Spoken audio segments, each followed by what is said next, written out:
Hey everyone, Brittany Harlow here. If this is your first time joining us, we are VNN Verified News Network. Thank you for becoming part of our verified news community. I am the director and lead journalist at VNN. Um, Back from the dead. I've been really sick the last 3 weeks, unfortunately. It's been a pretty trying, I would say, summer into fall, um, as far as, life and sickness in general. And it's really kind of what led me to uh, really kind of push myself to do this live stream tonight. It's been a goal of mine to get more involved with live streaming. So, again, thank you so much for tuning in and joining us, either live or watching this video later. Um, I felt like it was very important to start connecting with our audience and our viewers and just the community as much as possible. But if I cut it short early, it's because I just couldn't talk anymore. um, but it's been during this like 3 week period of sickness that it's been really extra hard as an entrepreneur. And again, that's really why I wanted to have this tonight, which is what you need to know about being a news entrepreneur. And so there's a few different people I feel like that would um, benefit from this. And it's not just uh, news people. It's really just anybody that is interested in news or entrepreneurship or information or about things that matter to community members. Um, no, I don't want to give too much background. You can find out all about me and my history in radio and TV, which I worked as an anchor and reporter for 4 years for traditional news. But first thing that uh, what you need to know about news entrepreneurship, I guess, is that I didn't grow up wanting to do this. Even when I was in college, I really wanted to be a reporter. I thought maybe I would want to be an anchor, but I really wanted to be a TV reporter. And uh, after I got out of college, I couldn't get a job in TV, and it's a story that is very prevalent now. I mean, I think I graduated from with my bachelor's about 8 years ago, perhaps. And it's still the same story for people graduating now, people graduating before I was in college, after I graduated. And it's just a really big problem with, um, there's a lot of people going to school for journalism, but there's not a whole lot of journalism jobs. And that's even truer today because there's not um, as many positions available as there are people going to school for journalism. I've heard things about people are teaching journalism differently these days. Like live streaming is more a part of it, social media is more a part of it, and that's great because that's kind of where the industry is going towards. But it's still as challenging as it ever has been. I wanted to give a second for you guys to chime in. I have my mail open where I am monitoring uh, people's questions in the chat, whatever you have to say, sending me an email to that email address, bharlow@verifiednews.network. That's me. Um, if you have any questions or if you want to chime in with your opinions, that's why I'm here, is to have this conversation. And I'd love it if it could be go in multiple directions as opposed to me just talking, but that is okay too because I have a lot to say. um, but kind of going back to the idea of when I was in college, I did not want to be an entrepreneur. I did not want to own my own network. I did not want to do all of this work. And even when I was in the business, like in the actual TV business, I, was not really, it was hard. It was very hard. It was very long hours, very demanding, very much a lot of work to do all the time. Um, Sometimes you didn't get breaks, sometimes you didn't get to eat. It was always very stressful. It was predominantly negative. Uh, there would be a lot of people, trying to fight over getting to tell the fun stories and the lighthearted stories and the feel good stories. But that's just not, what leads newscasts ever. And it's certainly not what fills newscasts. And that's kind of just one of the problems, other than me personally dealing with a very toxic work environment and with the demanding schedules and just like the journalism itself. I felt like I was hurting people more than I was helping. It was entertainment, and these were people's lives. And we were just using them for shock value. And so that's one of the things I really didn't agree with. Um, but I do feel like these stories do need to be told and in the right way. And so, you know, when I got the opportunity to leave and try something different, VNN was born.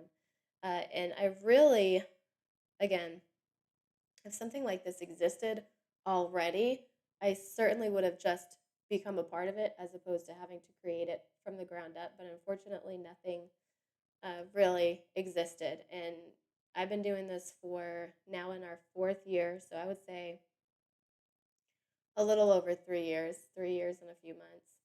Um, and it's been incredibly hard and difficult the whole time. It's not been easy, but it's certainly been a lot easier on my soul than working in traditional news. And I've made a lot of great partnerships along the way. Um, it evolved from just a platform to tell stories to this whole network and organization that helps other news entrepreneurs like myself. And so, um, under the Verified News Network umbrella, is what I like to say, people can, draw strength from our power in numbers. We have this platform that, they don't have to create from the ground up. They just create, journalists will just create an account. Once they go through our partnership process, which is pretty in depth. We don't just partner with any journalists. We have to be kind of on the same wavelength, you could say. Um, but then once they're approved and we agree on the partnership, then they're up on our website. They're able to use our platform. They're able to post their stories to our YouTube channel, get their news and information into our email marketing campaigns, and really just benefit from this whole news entrepreneurship system that we've created. We've created different ways for them to earn money. And that kind of has me circling back to why the last 3 weeks have been so hard. We've had a lot of success, I feel like, with funding and finally getting our journalists paid. But this has not been easy. It's been incredibly hard. And if anyone ever tells you that any kind of entrepreneurship is easy, or um, that it can be quickly done, uh, they're lying. Any kind of entrepreneurship is hard, and news entrepreneurship, I want to say, is maybe one of the hardest things because there's not a lot of public support for it anyway. I mean, people love the stories we tell, people appreciate them, people comment on them, they interact with them, but they're not funding them, they're not financially supporting them. Um, and that is something that we haven't really been able to conquer or figure out yet, is just how to get news funded and how to get our journalists paid so they can tell more stories like this. It's not for lack of trying. We have found a few different funding mechanisms that have seemed to be working. We're finally, like I said, getting funded journalism after 3 years of working my butt off. And so that's not something that, when I started this, I think I was able to raise like $1,500. And that is all we had when we started VNN. Our revenue and income has increased steadily over the last 3 years. Right now, we're doing the best year that we've ever had. But again, it's because I've constantly worked my butt off, constantly pivoting, trying to figure out what's working, how to get more funding, how to get more resources. Um, and that I think is something that isn't explained when people are talking about news entrepreneurship. They're like, oh, use this platform or use this, thing and grow your base.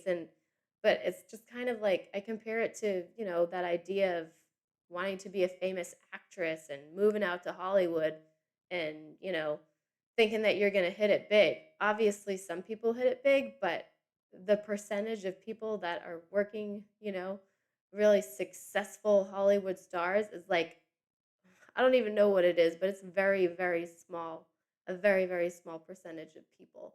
And that's kind of what I think of news entrepreneurship right now. Like, there's a whole bunch of people who want to be news entrepreneurs, and unless you hit that sweet spot, unless you get like go viral, have a really good following, and it does happen,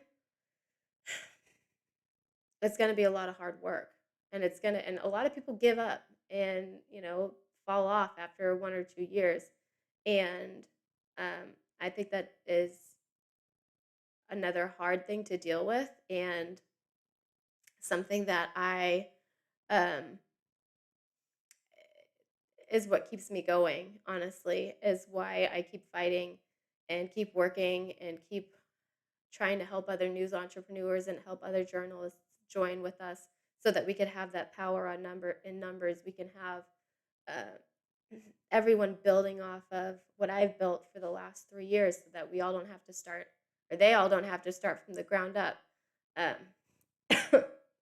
I was really mad this morning when I was going through my emails, because obviously, as a news entrepreneur, I have like I follow a lot of different places, and um, I get like a lot of, this is working great for this person, and this is what a success story, and news through philanthropy. And I'm not trying to drag anyone down, because I really do believe that it's coming from a good place, and that we have to really work these philanthropic efforts. But for people like me, it is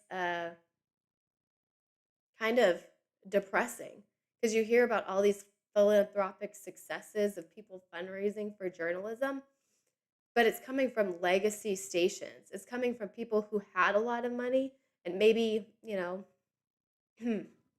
didn't manage it very well, or weren't really kind of staying with the times and adapting to how audiences were changing or whatever, or they came from legacy stations or had um, a lot of support, and then um,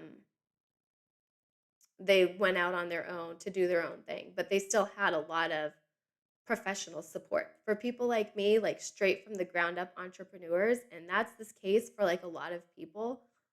No, it's not some instant viral success. It's, getting on YouTube and talking to people and hoping that you get an extra subscriber here or there, or, working your butt off for, you know, weeks on a story that no one's paying you for, just to get some more subscribers or some more on YouTube or your email. Like, it is a painstakingly slow process without a lot of support.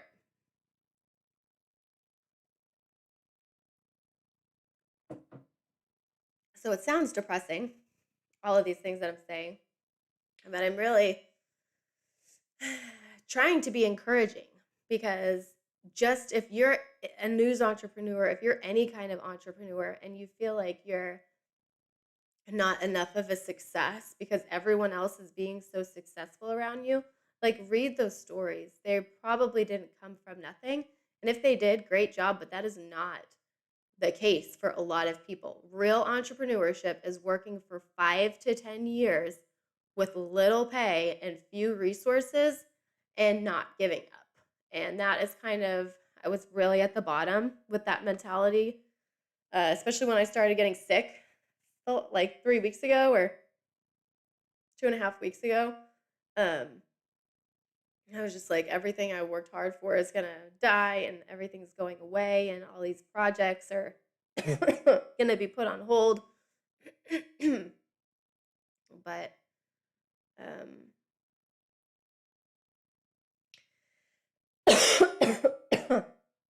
I wonder if I could get my tech support to bring me a cough drop. I've done that before on air, and it took maybe a minute. So I don't have a phone, but I'm probably gonna have to cut this early. But we'll catch up next time, because I've been talking too much. And I appreciate all of you guys tuning in.